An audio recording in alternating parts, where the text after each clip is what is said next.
عمر بن خطاب داماد علی مرتضی رضی الله عنهما.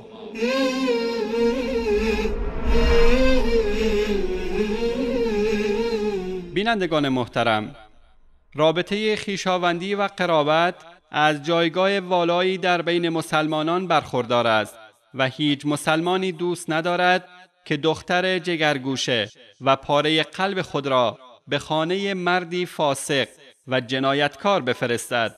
لذا الله متعال رابطه خویشاوندی را یکی از نشانه‌های قدرت خویش برشمرده و می‌فرماید: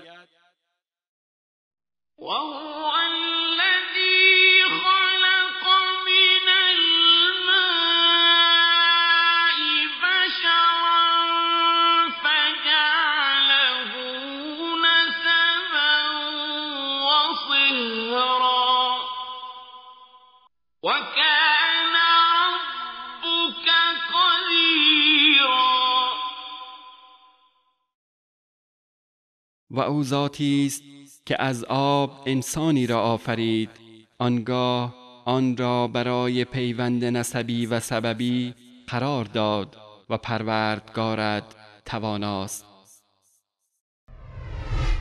پس رابطه خویشاوندی رابطه شرعی است که الله متعال آن را در ردیف نسب ذکر کرده است. خویشاوندی امیر مؤمنان عمر بن خطاب رضی الله عنه با خاندان امیر مؤمنین علی بن ابی طالب رضی الله عنه و ازدواج ایشان با بانو ام کلثوم جگرگوشه فاطمه زهرا و علی مرتضی رضی الله عنهم اجمعین حقیقت انکارناپذیری است که علاوه بر مصادر و منابع اهل سنت، مصادر و منابع شیعه نیز به آن معترفند.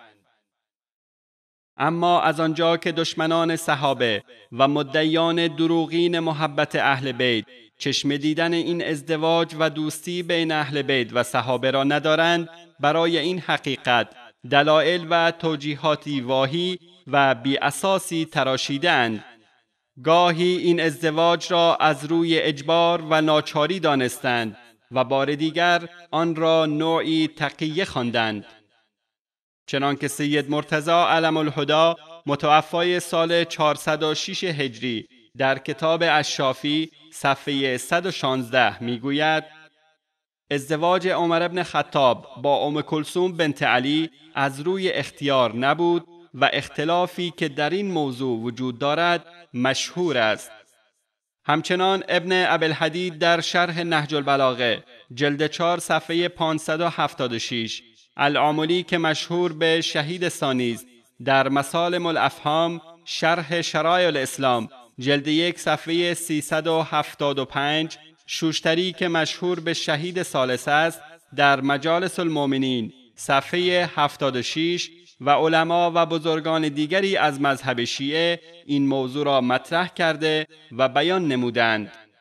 اما پس از انتشار خبر این ازدواج مبارک در جامعه معاصر شیعه و پذیرش آن توسط آگاهان و اندیشمندان قوم، عده‌ای از آخوندهای رافضی معاصر دست به حیله جدیدی زده و نسبت بانو ام کلثوم با علی مرتضی رضی الله عنهما را منکر شدند و برای فریب اذهان عمومی به دروغ گفتند علی ابن ابی طالب دختری به نام ام کلثوم نداشته و این شخص دختر ابوبکر بوده که در خانه علی میزیسته است. به این کلیپ توجه نمایید. خب همینه، من میگم شما شما امروز چرا رفتین 5 نفر را کشتین؟ ببین برادر من، حضرت عمر از جبهات جنگ فرار میکرد. اجازه بده سوال رو مطرح اصلا به زور هم ازدواج نکرده. من چی گفتم؟ من گفتم اصلا این ازدواج صورت نپذیرفته. اون دختری را که خواستگاری کرد او خواهر عایشه بود، او یتیم ابوبکر بود که در خانه امیرالمؤمنین علیه السلام بود و او ام کلثوم دختر ابوبکر بود، دختر امیرالمؤمنین علیه السلام نبود. شما این جریان رو اصلا شنیدید یا نشنیدید؟ اولا این انکار تمام سندها و حقایق تاریخی متفق بین اهل سنت و شیعه است که میگوید امام علی و فاطمه زهرا رضی الله عنهما دختری به نام ام کلثوم داشتند.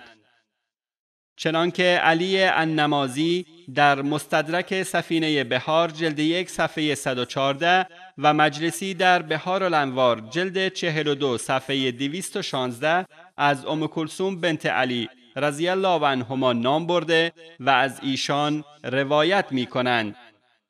ثانیاً حر آملی در وسائل شیعه جلد 7 صفحه 601 شماره روایت 27047 با صراحت اعتراف می کند که عمر رضی الله عنه با ام کلثوم بنت علی رضی الله عنهما ازدواج نمودند و به ایشان 40,000 درهم به عنوان مهریه پرداختند. و جمله مصادری از شیعه که این ازدواج را تایید کردند می توانیم به این کتابها اشاره نماییم.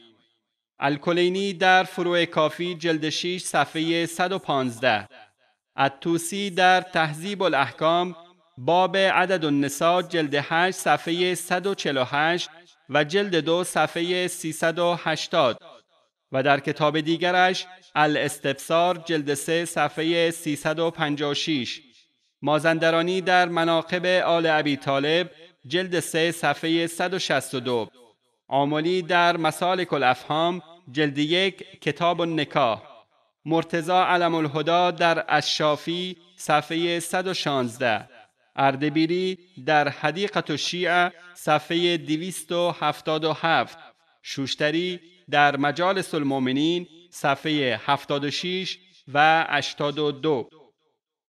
ازدواج فاروق اعظم با بانو ام کلثوم رضی الله عنهما خاری است در چشم تمامی مدعیان دروغین دشمنی صحابه و اهل بیت و دلیل محکمی بر دوستی و محبت چشمگیر میان شیر خدا علی مرتضی و داماد بزرگوارش فاروق اعظم عمر رضی الله عنهما.